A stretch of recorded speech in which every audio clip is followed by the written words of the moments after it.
Badlands. Explain those Badlands. That's a hell of a name.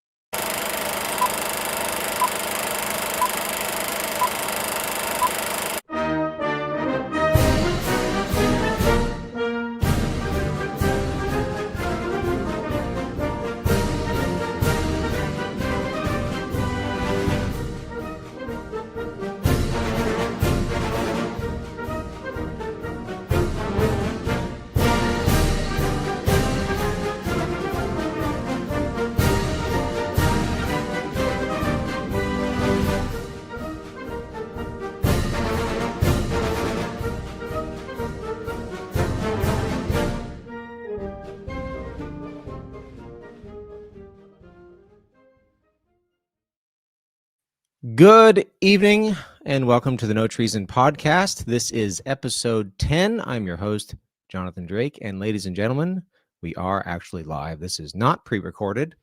I was obligated to be at work more than I usually am, and this past week, and hold on, let me do an audio test. I don't want to pull a ghost here. All right, I see the bars moving.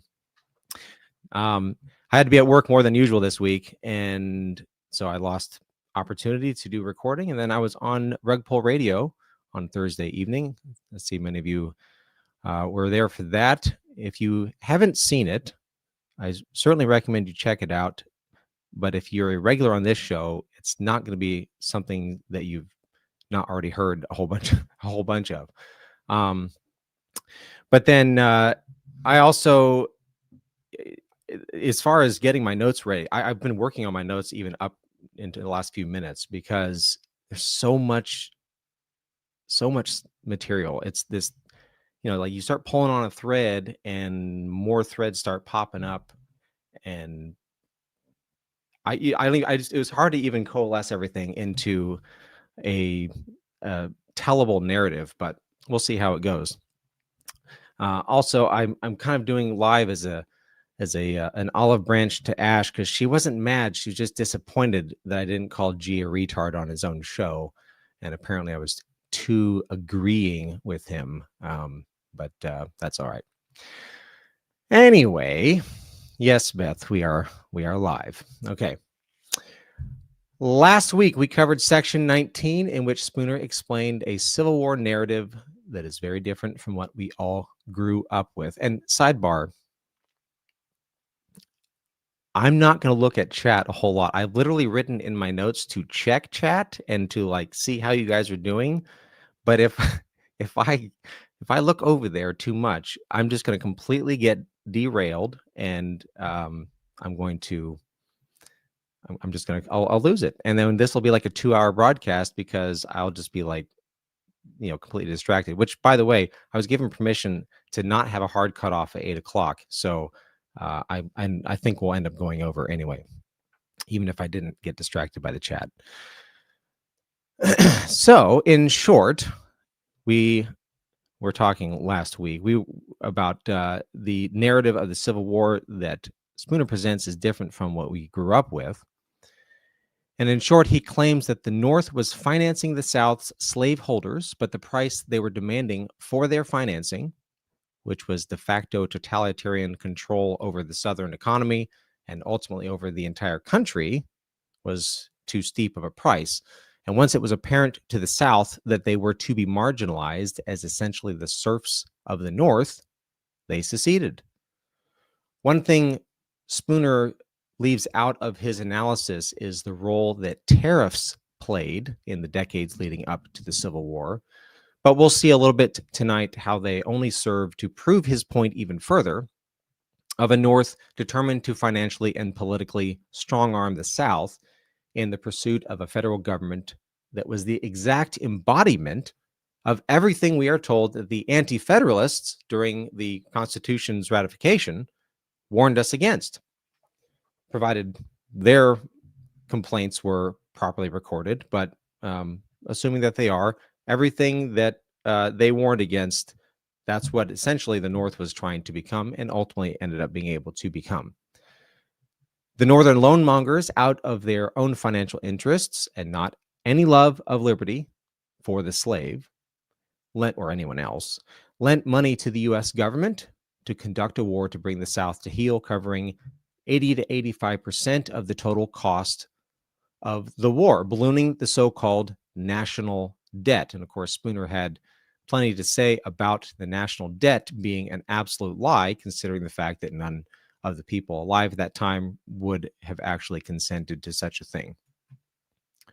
So really, this is just the debt of the loan, of the tools of the loan mongers, the secret band of robbers and murderers, as he likes to call them.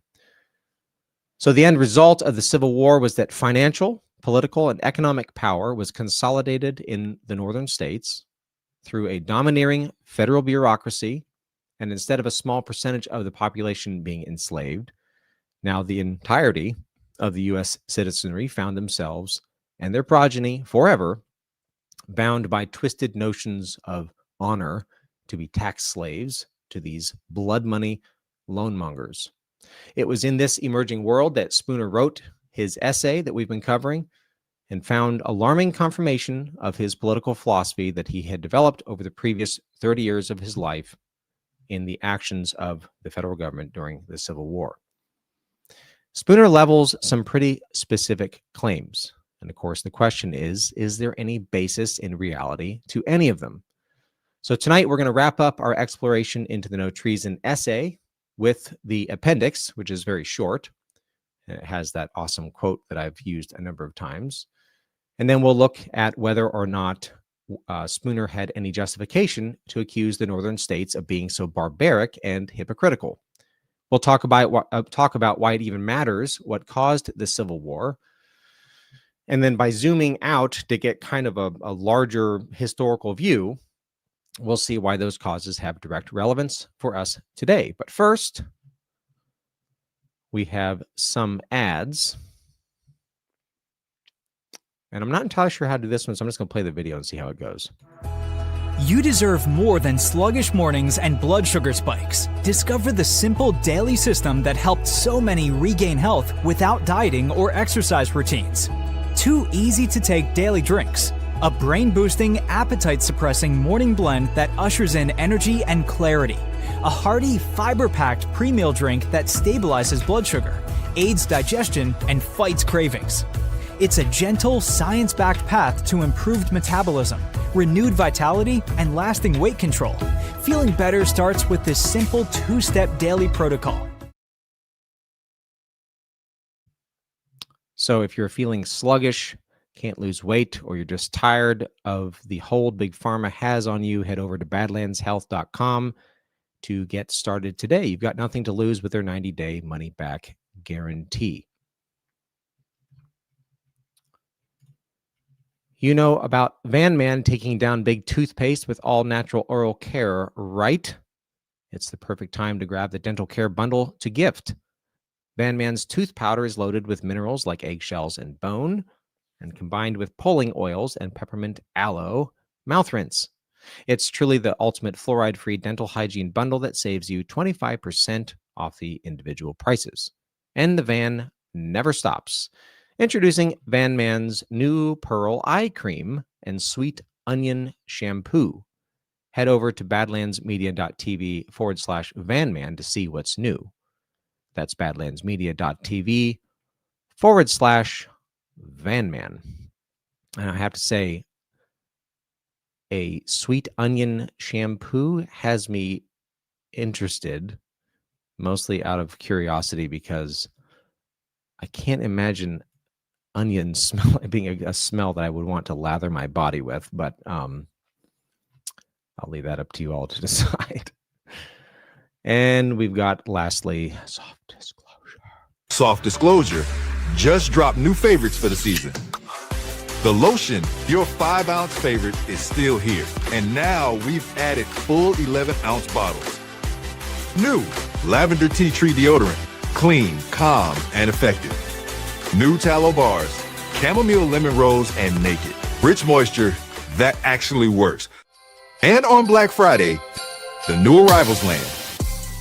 Introducing our first men's only formula, beard oil, in unscented and spiced vanilla. Truth, tamed, And finally, your beard is too. Tallow Lip Balms, made with beef tallow and lanolin for serious moisture. Available in chamomile mint, vanilla, naked, and vanilla tangerine. Plus, mini tallow bars, same deep moisture as the full size. Available in vanilla coffee and naked. And finally, lavender vanilla lotion, smooth, soothing, and worth the wait. On Black Friday, the new products arrive, and so do the Black Friday bundles. Visit softdisclosure.com for truth you can gift. Soft disclosure. Alrighty.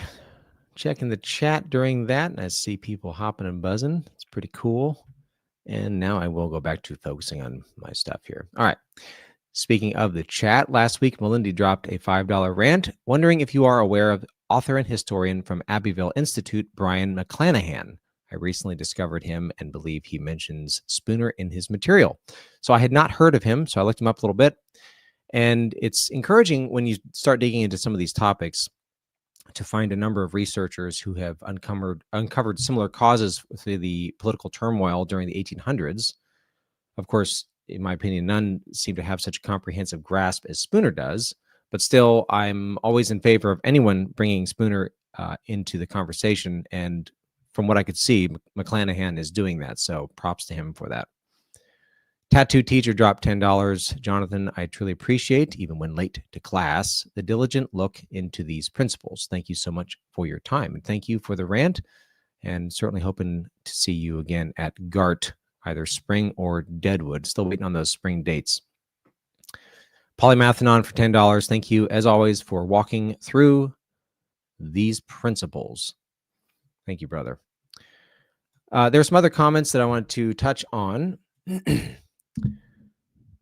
MC Modern said, Hayden Biden threatening us with jets. We have stairs, Joe. And to that, I say, we'll take back our country one step at a time. Claire Cat said, through a long series of usurpations which never really ceased.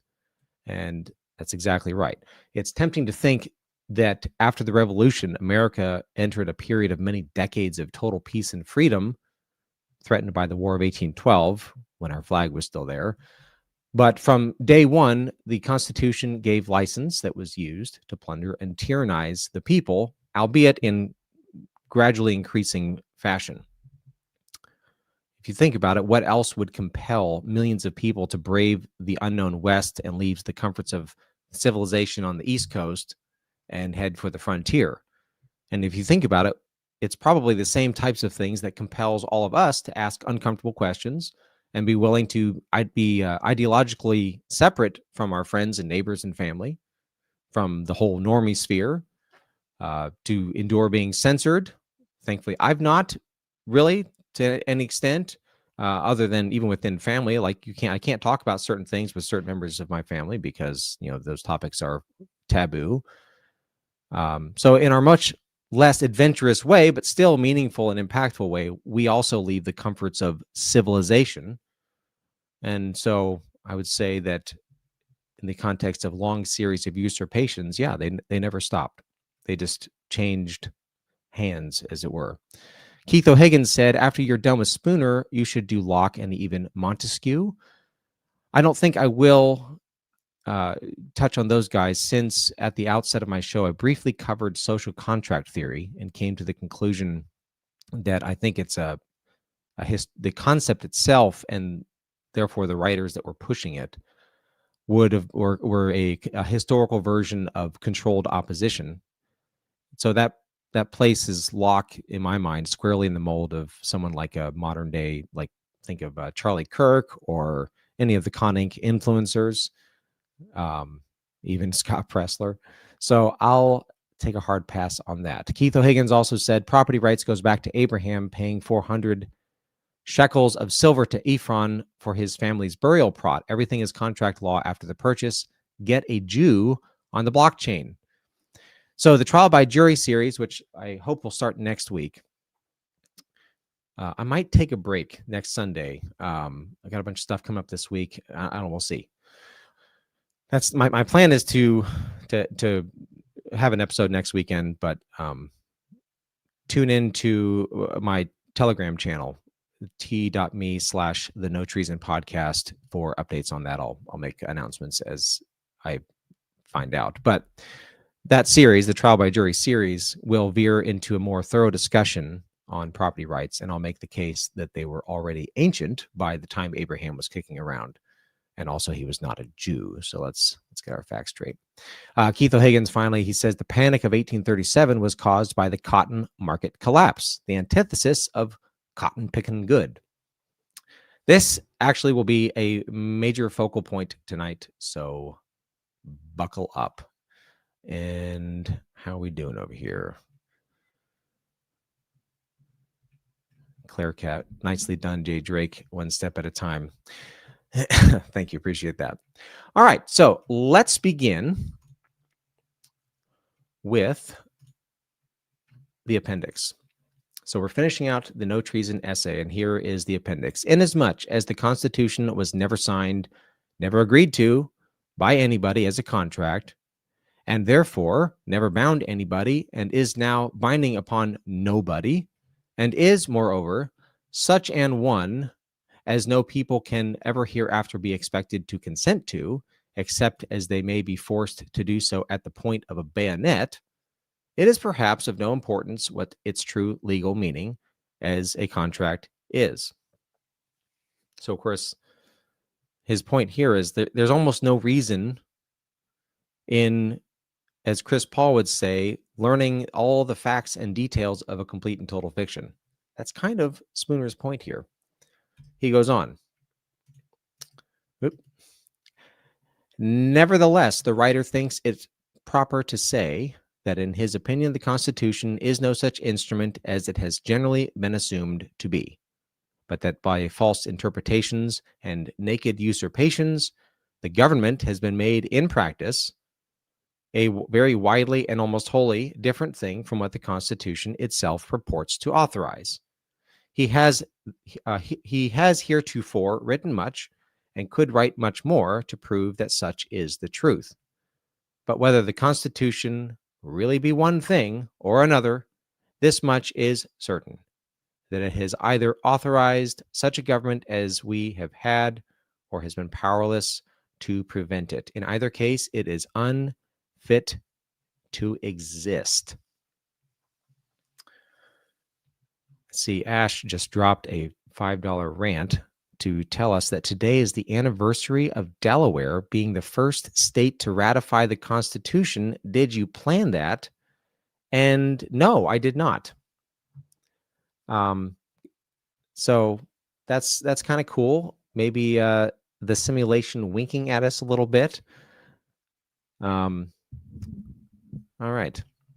So on this anniversary of the first state to ratify the Constitution, we have to ask ourselves the question, is it really unfit to exist? Is Spooner going overboard with that assessment? I would say when you talk about the Constitution and you point to it as being the end all of preserving and defending human liberty, what do you usually point to? What is it that people usually reference when they talk about the Constitution? I would say typically they're pointing to the Bill of Rights. But consider the Bill of Rights, free speech, freedom of religion, the right to bear arms, they were a concession, an afterthought. So if anything, the anti-federalists, the ones who demanded these concessions, yeah, they were able to slip in a few saving graces that have been able to provide some measure of relief, and certainly Ash can speak to that. But I would argue that with the borrow and tax authority, Congress was actually given power that didn't ultimately care what religion you practiced or what you said or how many guns you have, because they could always borrow more money than you and therefore be able to hire mercenaries, other agents, and buy more guns than you and still effect their plan to tax and dominate you. So therefore, in the larger picture, of liberty, the Bill of Rights, hasn't really been sufficient to stop the true power of the state. And as we'll see throughout the rest of this evening, the way they use money, as Spooner says, all power, as it is called, all political power, as it is called, rests on the matter of money. Now, one thing he says in here is that he talks about, in practice, the Constitution is very different. The government that we have is a different thing from what the Constitution itself purports to authorize. So I almost thought that Spooner contradicted himself here because of his explanation of the problems with the Constitution, the ones that were literally written in, like the speech and debate clause, the borrowing, the taxing, etc. But then I remembered that this is his commentary on the story of the Constitution. So this is like the the pharmaceutical ad showing all the supremely happy people moving in slow motion, doing amazingly awesome things. But then you dig into the fine print and you realize that those images are all a lie, and that the real truth is in that last 75% of the ad, where the guy's reading real fast and telling you how much this is going to destroy your life if you actually take it. So this, I would say, speaks to the first of the 8 proofs that we had last week. And the first one was that national professed belief doesn't match national reality. So we say we love liberty, but our actions don't actually support that. They said they love liberty, and yet they had slaves, and so on. We say that we want a government that honors the Constitution, but the borrowing and taxing powers, along with the speech and debate clause, should make us reevaluate that statement. And this is why I think ultimately then Spooner concludes his essay with his discussion of the Civil War, because as an actual event, to at least the degree that we can know what actually happened, and then as a narrative, it demonstrates his overall accusation in spades. And then, therefore, it demonstrates that from the perspective of a natural law contract, the United States government is and was null and void. I think Spooner also concludes with the Civil War because the written power of the Constitution to borrow and to tax is what made the Civil War possible, period. As I mentioned last week, 80 to 85% of the war budget was obtained through finance. It's kind of like the saying, like, if you don't have the money, then you can't afford it. And we always apply that logic to, I as an individual can't just go out and spend money I don't have. And then we say the government should follow the same principle. But as we've talked about already, that as long as they have that power to borrow, they're going to do it, and they're going to do it on the condition that they can tax you. It's a never-ending cycle. And ultimately, I think this is why that Spooner said the Constitution was unfit to exist, because of that borrowing and taxing power. Okay, yeah, Ash says, yeah, minor concessions that drew lines that didn't last. I agree with that. All right, cool. Look at you agreeing with me. I'm kind of disappointed that I don't see you calling me a retard here in the chat, but I guess we don't have that antagonistic relationship that you do with G. All right, so we're going to look at Spooner's claims. We looked at 8 of them last week, but we're going to take those same 8 and we're going to distill them down into 3. They are: the North financed the South seceded to escape financial, economic, and political tyranny, and the North fought to gain centralized financial, economic, and political control. So the question is there any reality to any of these claims that Spooner makes? And as a caveat, this whole topic is one of those areas of research that can easily be never ending. So you kind of have to decide how deep you want to dig, because basically as much as you can dig, there's something to dig. There's psyops all the way down. There's monetary credit manipulation all the way down. And as you start pulling on one thread, like I said, all of a sudden you're tangled up in that conspiracy theory yarn, and it's kind of hard to coalesce into a complete narrative. But I think I was able to pull that off, and we'll demonstrate that this evening. I'm not trying to go for Matt Ehret level mastery of every possible angle or detail. I think he touches on a lot of the same types of themes that we'll talk about tonight. But let's get into Spooner's 3 reasons. And an analogy that I've got in my mind for this is it's kind of like when you're looking at a map. If you go to Google Maps or something and you zoom in, I'm a few hours away from St. Louis, and the St. Louis watershed is fascinating to look at. When you zoom out, you can see all of the little streams and creeks and rivers that all combine in and get larger and then move their way down to the Mississippi River. And so in some sense, having that zoomed out view helps you to see the bigger picture. And we can see how Spooner's accusations really fit in a larger narrative that covers pretty much all of the 1800s and right up into today, because it's the same players, the same playbook. So the first point is the North financed the South. And of course, this isn't something that should shock us, but it is still kind of shocking just because of how true this claim actually is. And I don't really have any slides on this because I wasn't pulling quotes or anything like that. I'm just kind of running through data points that I was able to find. So I'm just going to go ahead and leave the 3 reasons up there as a reference point. So first, we'll look at the basic macro structure of the Northern economy versus the South. The North was predominantly manufacturing and obviously finance. The major political centers in the country were primarily in the northern states. The South was predominantly agricultural based, with obviously cotton being massive, tobacco, rice, and so on. The lack of a developed financial system forced the South to rely on England initially in the early part of the 1800s. And to a lesser degree, the northern states. Cash was not as plentiful in the southern states. They relied heavily on credit to conduct their business and purchase their slaves and pay for shipping and so on. That changed in the 1830s when the South was forced by the Panic of 1837 to switch over to being more predominantly dependent on northern creditors.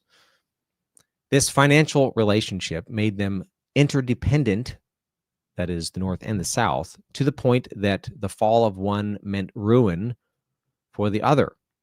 And we'll dig a little bit more into that Panic of 1837 in a little bit. So by the time of the Civil War, cotton represented a significant majority of U.S. exports, and the entire Northern financial system had developed strongly with cotton as its core. This can be demonstrated by searching through the preserved ledgers of major financial institutions, that many of them still exist today, and they show a financial system that had recognized slaves as property suitable for collateral. So in the same way that you might take out an equity loan in your house, you could take out a loan based on the equity you had in your slaves. They would use something called bills of exchange as part of a massive credit structure that was based on speculative cotton sales. And this system provided the cash the slaveholders that the slaveholders needed in order to conduct their business. So which institutions? I mentioned some of them are still in existence today. A lot of them got their start specifically in the cotton industry and the slave insurance industry. We obviously, the Lehman Brothers has been absorbed by the financial Borg, as it were, but the Lehman Brothers started as cotton factors. They had offices in New York City, and then they set some up in, I want to say, Alabama or maybe Louisiana. I can't remember the other state. But they were financing slaveholders and creating bills of exchange to give them the cash they needed. A Citibank, which was formerly Citibank of New York, J.P. Morgan and Chase, and his name will come up later. And then there was a number of New York-based insurance companies that would issue insurance policies using slaves also as collateral. That was Aetna. I'm not sure how you pronounce that, the A-E-T-N-A. Mutual of New York, New York Life, the Hartford. A lot of these got started back in the early 1800s, specifically tied with this trade. almost half of all the shipping traffic in the New York harbor involved Southern cotton. Northern textile mills depended almost exclusively on Southern cotton. And a lot of these were in Massachusetts, which, kind of sidebar, my great grandmother, she emigrated from Greece in 1914. She was 14 years old when she did that. That movie, what is it? My Big Fat Greek Wedding is like a documentary of that side of the family. My grandmother went back to the Greek village that her mother came from and found her grandmother. And she looks just like that little old grandmother in that movie with like the black shawl and everything. It's hilarious. But she came over at the age of 14, went through Ellis Island. She was by herself, and she was set up with a Greek family that was there in the Lowell area where there's a lot of those textile mills. And she ended up getting married to a guy who was like 15 years older than her. They had 10 kids. Obviously, one of them is my grandmother. But she worked for many years in one of those textile mills. So obviously that's a different era. But I found that when I was reading through and doing some research and seeing Lowell mentioned as one of those areas of the textile mills, obviously a little bit of a personal connection was kind of interesting. But obviously that was many years after the Civil War. There were a lot of Northern banks, to get back to the North. This is the point of the North financing the South. There are many Northern banks underwrote the bonds of Southern states, all while knowing that the bonds were secured. Like they would take out like a $5 million bond or something like that. And those bonds would be then secured by the state's ability to levy a tax on the cotton in their state. But then also they were secured by the state's ability to tax slaves in the same way that we are taxed, like with our property taxes. So the slaves aren't paying a tax. The slave owners are paying a tax on the number of slaves that they have. And this was all underwritten. The banks knew this. And this guaranteed revenue was why they were willing to underwrite these bonds. Excuse me. So I could go on. There's plenty of these examples. But in every way possible, the South was dependent on Northern liquidity, and the North was dependent on the Southern agriculture, as well as the slave themselves, due to the practice of underwriting insurance policies using slaves as property. So that if one, that is the North, fell, the other, being the South or vice versa, would fall as well. This fact of interconnection and interdependence served as the basis for Spooner's observation that we talked about last week, and I mentioned earlier tonight, that national professed belief about liberty didn't match national reality, and therefore why claims of altruistic abolitionism were not to be taken seriously. You could look at that and apply the way we talk about things today and say, yeah, that was kind of like reverse kayfabe back then, if you will. And this sort of thing makes you realize that psyops aren't new, and they're likely not going to be going away anytime soon. So really, we just need to learn to stop being hoodwinked by them.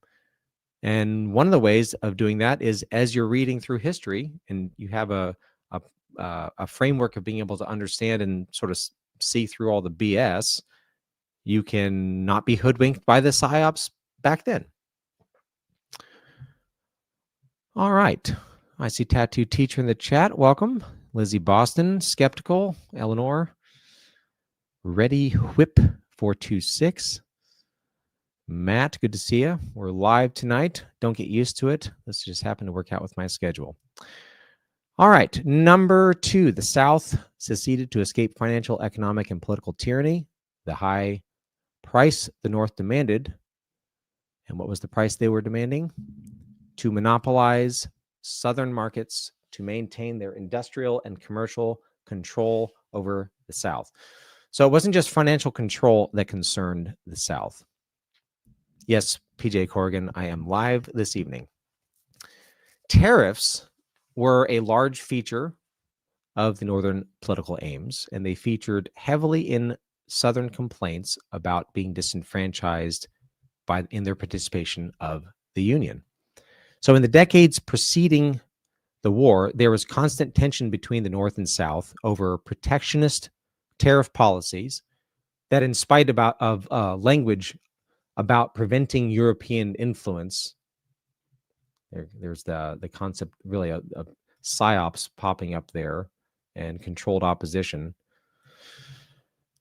So they're trying to prevent European influence by implementing these tariffs, and then obviously also trying to encourage American economic independence. But really, they just had the effect of monopolizing northern manufacturing at the expense of the southern states.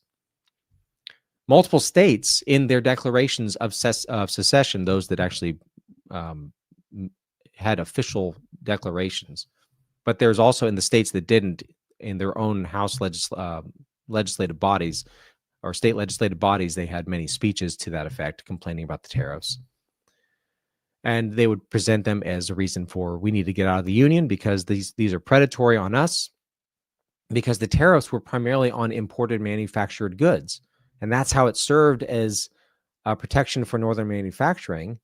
And then because the South had virtually zero manufacturing, they were the ones who ended up paying the brunt of the tariff-affected pricing. And considering the degree to which the federal government was funded by tariff revenue, the South felt as though they were the ones basically buying dinner but not being allowed to eat. You can read speeches from Southern politicians like John C. Calhoun, was a prominent American political figure. He was a vice president a couple of times. And he had many speeches on the floor of the House as a congressman and in other areas of his life where he complained about tariffs being such a huge issue. Then there's also the factor of increasing northern population, which gave them, obviously under the constitutional system, gave them a larger amount of representatives that obviously would be chosen or apportioned based on population. But if you look into what caused that population explosion, almost half of the population growth in the 20 years leading up to the war was due to immigration.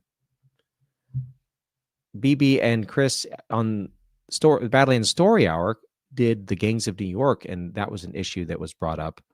But I didn't realize how far back that issue went. And obviously you can see today very similar parallels of basically importing the basis of political power, a new tax base, a new voter base, a new justification for the narrative, so to speak.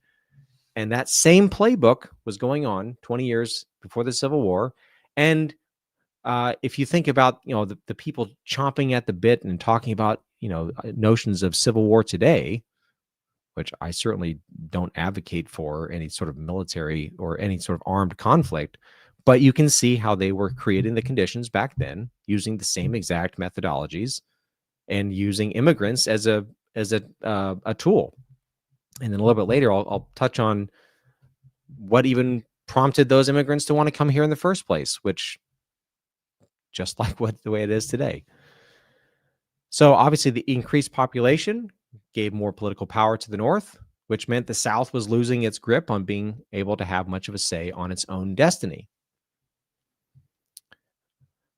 In the interest of keeping the whole watershed concept in view and not digging too deeply, I'm not going to go into like all the nitty gritty. And I even kept my research. Like it's so tempting. You walk by a thread and you're like, I'm going to tug on that. But in the interest of there's only so many hours in a day and so many brain cells in my head.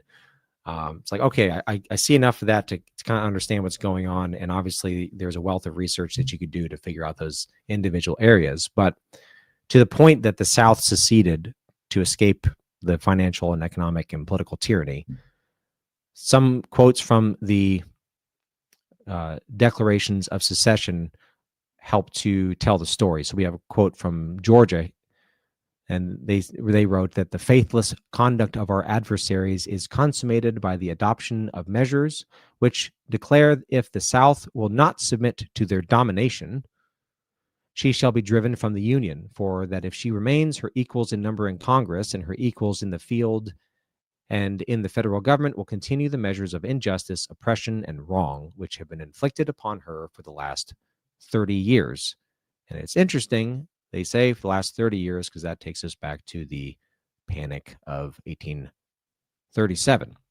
Texas wrote, by unequal and partial legislation, the federal government has been converted into an engine for the advancement of the northern states to the injury and oppression of the southern states.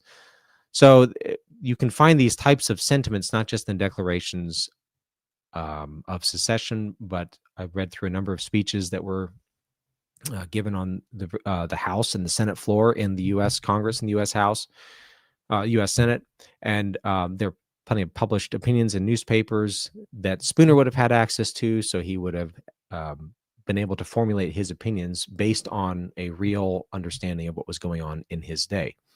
So obviously the South felt as though the North had usurped the government to its benefit at its expense, at the South's expense, and the only way to resolve that was to leave. And notice, they didn't attack, they just left. So that leads us to point 3. The North fought to gain centralized financial, economic, and political control. Remember, I said that there was an interdependence between the two, so that if one fell, the other fell, or if the South left, something like 80 to 90% of government revenue up until that point was through tariffs. And considering the fact that most of that tariff revenue was on imported manufactured goods, and that because the South didn't have its own in-house manufacturing, they were the ones importing the goods, and therefore they were the ones paying the tariff prices. The North couldn't just let the South leave. This was not a secret in the political discourse in the North, and it doesn't take long to find records of opinions to that effect. 2 names that popped up as being loud voices to that effect. One was a man named Henry Carey, Carey. He was an advisor to Abraham Lincoln. He was a prominent Republican economist who long advocated for more federal control over infrastructure such as railroads, canals, river transportation, etc. He was a strong advocate of protectionist tariffs, and he advocated for a more centralized banking system, again, to escape the clutches of Europe. Lies. Another man that popped up was a congressman from Pennsylvania. He was rather prominent. His name was Thaddeus Stevens. And he's a key figure in getting the ball rolling on the 14th Amendment, which, if you followed Chris Paul's commentary and his mentioning of the claims of that book by George P. Fletcher, Our Secret Constitution, Stevens's role in the 14th Amendment should be a red flag, given how the Reconstruction Amendments were used to significantly change the makeup of the country. And I would argue that rather than supplant the original, they just merely streamlined existing processes that were written into the original. Much like the way the Federal Reserve, I've argued, streamlined existing borrowing and taxing processes. But Stevens was prolific in his statements to the effect of using the war to reshape the government and the country to pretty much precisely what the Anti-Federalists were afraid of. He was rabid in his denouncing of Southern traitors.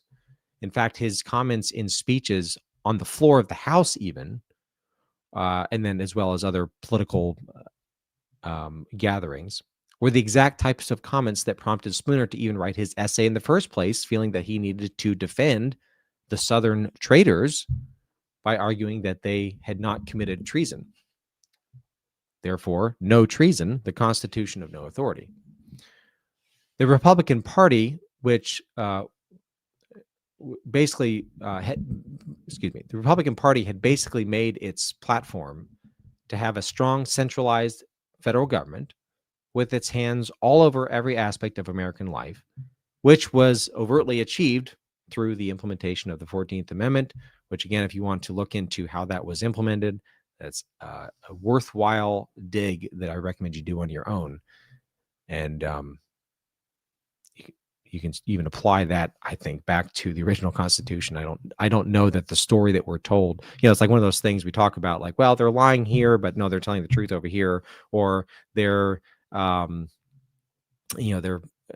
they used subversion and they used infiltration to implement these things over here, or just outright coercion over here. But back here in this other case, they didn't do that. I think it's worthwhile to keep your mind open to all of the options. So going back to Stevens, the gist of his arguments, which were commonplace, was how else, that is, by centralizing power, can we expect to protect our country against the foreign influence that nearly wrestled the southern states out of the Union? They were accusing the British of helping the South. And so the idea was, if we don't centralize and if we don't consolidate control, then this is going to happen again and we'll lose our country.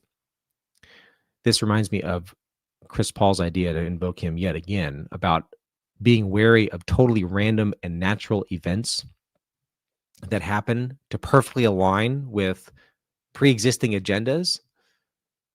And then the proposed solution is to give more power and money to the people who very likely caused the problem in the first place.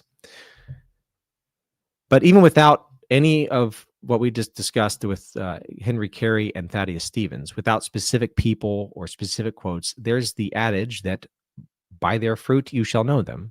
So if the goal of the Civil War had been to secure and maintain liberty and justice for all, which we know it didn't achieve that, considering the fact we're all basically tax slaves, then the federal government would not have been radically reshaped as it was in the aftermath. Instead, as soon as the filibustering influence of the South was removed, obviously by secession, more aggressive tariffs were passed, such as the Morrill Tariff, which consolidated even more control into the North.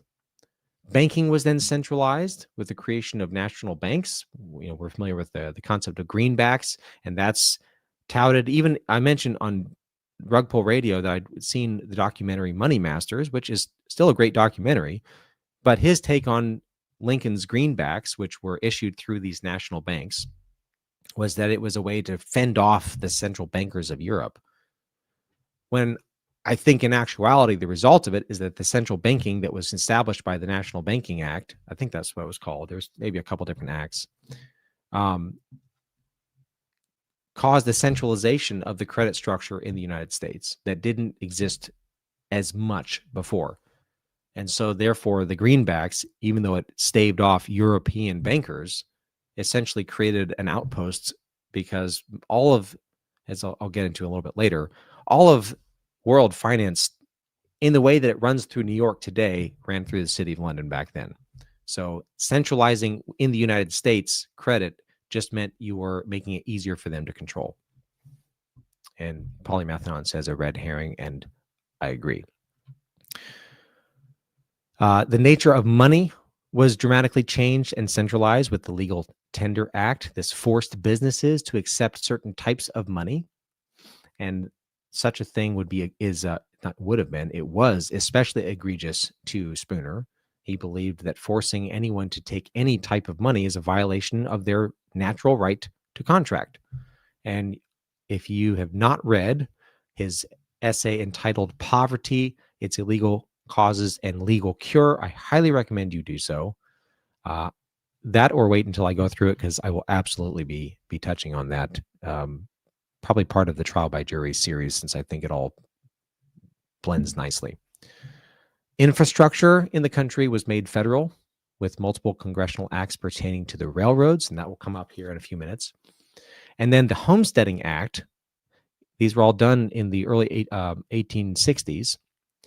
The Homesteading Act guaranteed that the westward expansion that they were trying to foment would be done primarily by Northern sympathizers, since anyone who had taken up arms against the United States was specifically excluded. And this would essentially, if you showed up and stayed, I think it was 5 years, and demonstrated improvement on the land, you were given 160 acres. And that a lot of the immigrants that were brought in ended up taking up on that offer. But if you were a Southerner and you had fought for your state or for your Confederacy, you were excluded. So the result was a union of states that became the United States, with the federal government large and in charge.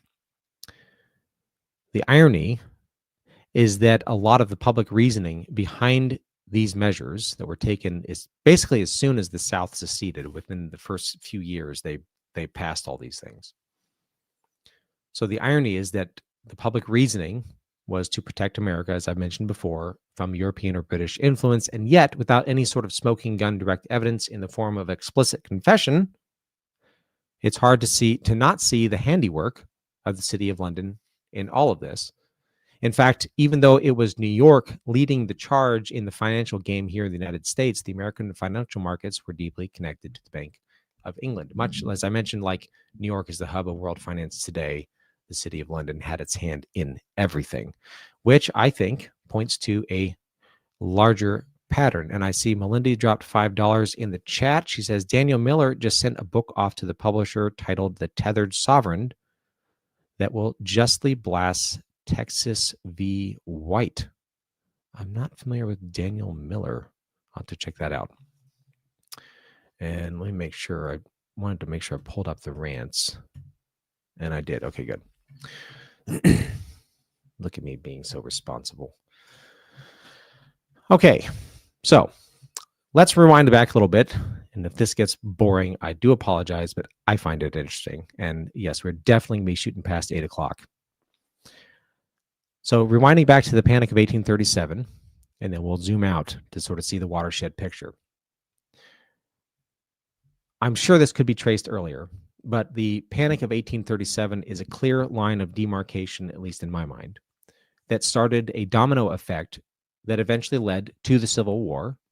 And then when you combine that with other events with nearly identical root causes and essentially an identical outcome, that is centralization. Oh, I see Melinda is saying Mr. Miller is president of the Texas Nationalist Movement. Awesome. Maybe is Texas trying to become its own country? That'd be kind of cool. So the identical outcome is centralization. I think this forces us to consider a generational intentionality to world history. I think that's one of the problems of the way history is taught today, is it feels very compartmentalized. And the adage of dividing and conquering, a house divided itself cannot stand, that sort of thing. I think that's one of the ways that they are able to do this, the ubiquitous they, is that by preventing you from seeing the kinetic chain, you don't see their hand in and through all of it. So I'm going to move quick here to go through the panic, but here it is in a nutshell. So first you have that prior to that panic, the South was more diversified in its funding between England and the northern states. And really, England had the definitive bulk of that business. This is leading up to the panic. British textile mills were, at that point, the largest purchaser of Southern cotton. And this provided a measure of autonomy for the South because they could use the cotton industry as collateral, use the slaves as collateral, to gain access to the British credit that they needed in order to maintain their business. Like I mentioned, there was not a robust banking industry in the South, so they were always short on cash. So they basically used cotton like cash. This arrangement between the British and the South, you could argue, it began much earlier. And I'm trying to think how to say this. It's strange to me how much earlier that this arrangement between the British and the South had been established, because you have the War of 1812, and it's kind of strange to me when you have a country that you're at war with, but then you're also engaging in financial transactions with. That whole arrangement's strange to me, and to me, I think it's worth reevaluating. And I have not gone down this rabbit hole, but it makes you reconsider what exactly was going on in the War of 1812. Moving on. So in response to then, this is the sequence of setting up the Panic of 1837. In response to, or at least very shortly after, the Species Circular, which was an Andrew Jackson era dictum that required gold or silver for the purchase of federal lands, which caused a massive shortage of gold and silver. The Bank of England, an entity which didn't allow outside auditors to monitor their reserves, much like the modern Fed, they raised interest rates ostensibly and publicly to protect its own supply of gold and silver. British textile mills, because of the increase in the cost of capital, no longer had access to that capital in order to purchase cotton. So they stopped extending bills of exchange, which basically credit to Southern cotton farmers, and they dramatically reduced their purchases of cotton. Combine that with the bumper crops that happened in the years previous to 1837, and the cotton market completely collapsed. This, combined with the collapse of the American banking system following the end of the Second American Central Bank, which Andrew Jackson was famous for having defeated. That's a big point in that Money Masters documentary by Bill Still. Jackson was the first president to go on the road campaigning, and his campaign slogan was Jackson and no bank. So the collapse of the Second American Central Bank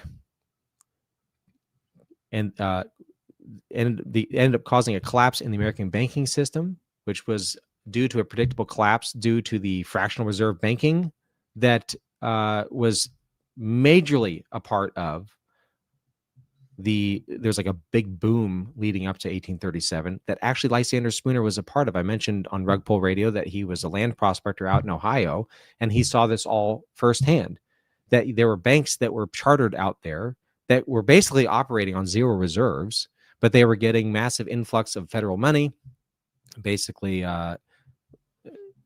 just printed, paper money, and then they were loaning that out. So it's just this massive bubble that collapsed, and that was one of the experiences, I think, that most dramatically impacted him and caused him to write his poverty essay that I mentioned earlier. So the British government, or British Bank of England, tightens credit, which causes the collapse of the cotton market. That also ties in with the collapse of land speculation and stuff in the United States, which caused the collapse of the banks, all due to a fractional reserve banking. And so then this loss of British financing options forced the southern states to turn to financial institutions. So it's like this sequence of events that gets to the point where now in the United States, there's a centralization of financial relationships. So the South is no longer looking overseas. It's now looking to its partners in the U.S. And then this, so you could make the argument then that manipulation by an inauditable institution caused economic and social upheaval that resulted in the centralization of financial control. And this gave the North, which all these financial houses were based in, and you had New York and you had Pennsylvania and other places. They were financially backed by the city of London, since the credit markets were still heavily connected. So it wasn't like Britain just pulled out of the game. They just sort of did a little sidestep. And this gave the North the edge then to push the protectionist tariffs that they pushed over the next 25 years. And the Northern push to that end is what ultimately contributed to the South's growing discontent. So if you zoom out far enough, you could argue that the Panic of 1837, and this is purely speculation on my part, but it seems to make sense to me. You could argue that the Panic of 1837 set in motion the conditions that ultimately led to the Civil War, which caused itself a major restructuring of the federal government and finalized the consolidation of political, financial, and economic control. One of those centralizing actions involved the railroads and the westward expansion during and after the war. And lo and behold, the British credit rolled in hot and heavy to lend a hand during the 1860s, 70s, and 80s. So the British literally financed the westward expansion of the United States. If you want to say that the Revolutionary War was totally legitimate and that we totally got our independence from England, they then spent the next 100 years slowly infiltrating and getting that control back to the point where basically by the time the Federal Reserve was created, they had complete and total control from my vantage point. So therefore, you could point to things like the Panic of 1837 as being a deliberate act in 100+ years long operation, which is impressive. My older brother and I used to talk about this, that like we grew up in Southern California and we had black widows all over the place, and there's something obviously terrifying about them, but then also the beauty of the lethality of it in a way. So there is some measure of like awe-inspiring aspect to the way they pull this kind of crap off, but obviously they're super evil and dangerous, like those evil spiders. My youngest brother was arguing with, I have two younger brothers, and they were arguing when they were like 3 and 2. And the one's like, yes, God made everything. And then the younger one's like, no, God didn't make spiders. Satan made spiders. God also didn't make the blood money loan mongers. That was man's sin coming in through hard and strong. Okay, so the British literally financed the westward expansion of the U.S., and they were able to do so because of the changes to the banking system and federal control of the engine of infrastructure brought about by the Civil War, which was brought about by the Northern dominance over the South, which was made possible by the shift in finance after the Panic of 1837, which was instigated by the manipulation of the financial system by an institution which was immune to any external auditing. How about that? So now their primary tool of social engineering, firmly embedded in the American system, which had consolidated as a result of credit manipulation in the 1830s, like clockwork. I can get my tongue to work. Crashes were then similarly instigated in 1873, 1893, through the same mechanism, tightening of British credit, which resulted in collapsing railroad companies and causing consolidation or cartelization of the railroads into fewer and fewer lines, with J.P. Morgan emerging as the principal beneficiary of these collapse centralization cycles through his control of the financial side of things. It's really quite remarkable. Obviously, he plays a huge role in this whole story. If you factor in then the tens of millions of acres of land that the railroads were granted control over by federal fiat, you suddenly have a picture of de facto control over massive amounts of shipping, the transportation of people, the expansion of industry, all by the City of London or through their proxies here in the U.S. Then if you fast forward to the crash of 1907, which shared similarities as far as credit and debt manipulation and all of that, and the country's stage was set for the creation of the Federal Reserve in 1913, with its promises of stabilizing the economy and giving America reprieve from the tangled mess of global finance. And the rest is history. I could go on. I mean, this doesn't stop. I could just keep going, describing a kinetic chain of one event after another, with the same players involved, the same playbook involved, leading right up to the present day. Because ultimately, this is what it is. It's a huge kinetic chain. All the same types of people, same methods, I mentioned that they have the same playbook, but it's a very thin playbook. They just keep doing it over and over and over and over again. Destabilize, consolidate. Destabilize, consolidate. And if you expand your search beyond U.S. borders, and I know other people in Badlands have talked about this, you can see that similar patterns of destabilization via credit and debt manipulation leading to consolidation, that was happening in many countries around the world, all connected to the City of London and all throughout the 1800s. And I didn't look really much beyond, like earlier in the 1800s, and I'm sure this stuff was going on at that time too. I sort of picked 1837 as a starting point because that seemed like a pretty significant one to me. But you had multiple countries across South America. You had all over Europe. We talked about earlier the massive influx of European immigrants in the decades leading up to the Civil War.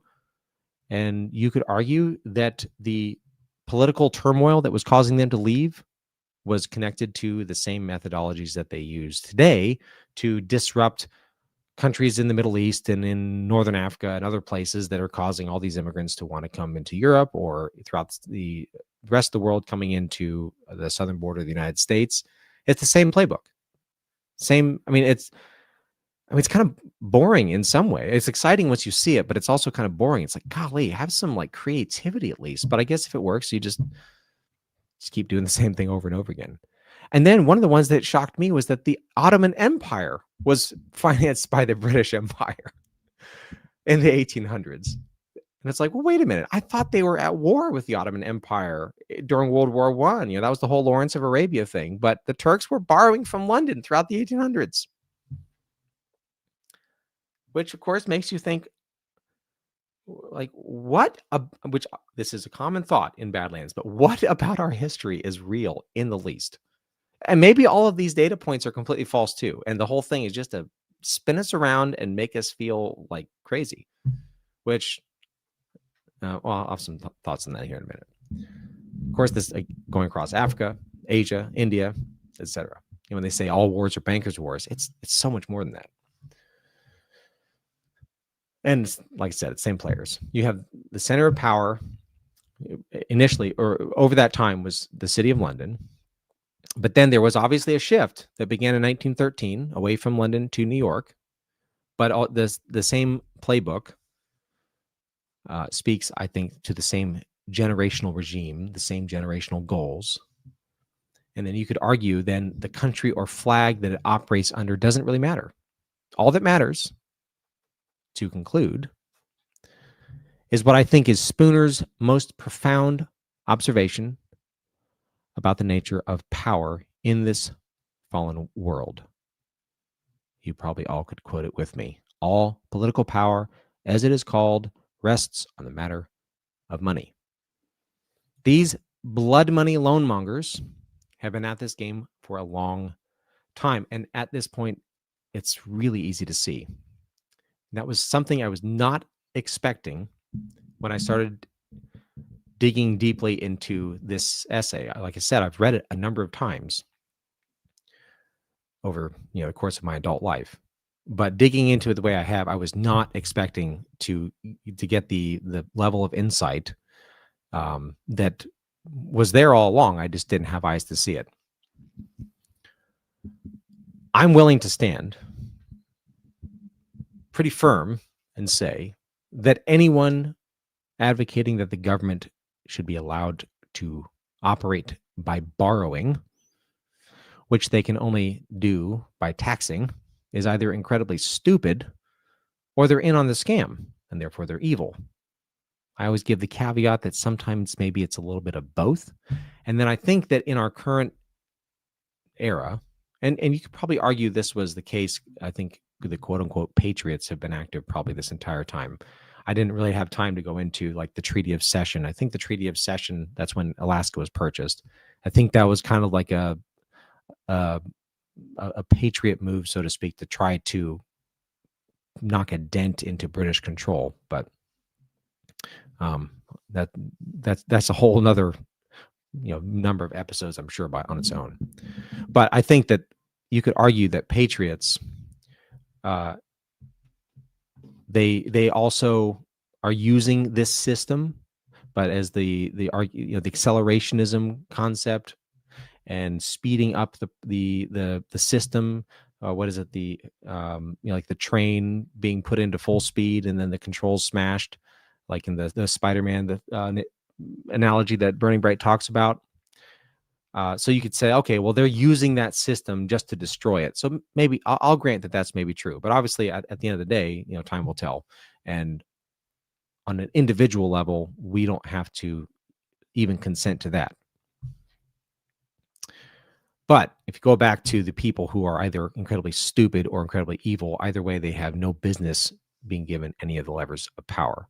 And I think that if we ever hope to break this cycle, we have to take to heart Spooner's self-evident truth that the only security men can have for their political liberty consists in their keeping their money in their own pockets.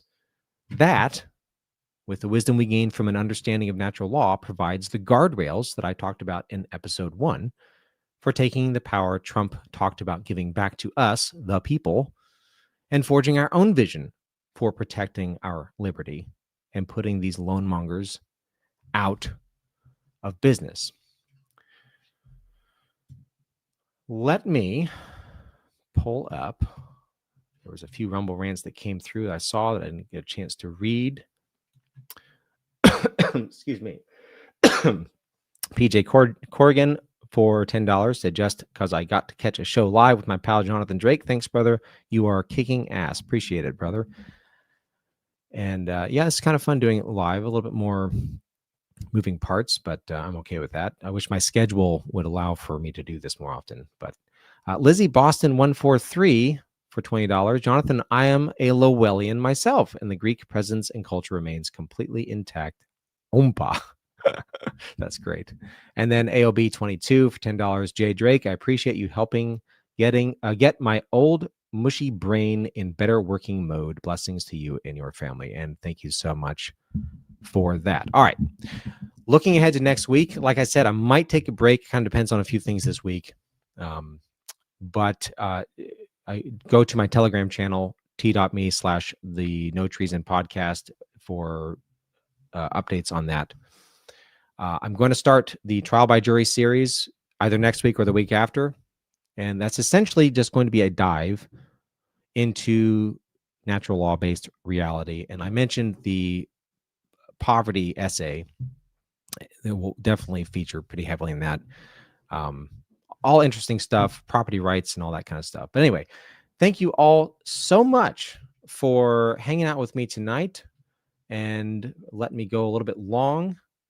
And I think the stream will end up rating the narrative, which is, I think the intro is probably just about wrapping up right now. So anyway, all right, everybody, take care. Thank you so much for joining us, and don't forget to hit the thumbs up on this video. And a special thank you to all of our advertising partners. Please remember to shift your dollars to support those businesses that support Badlands Media.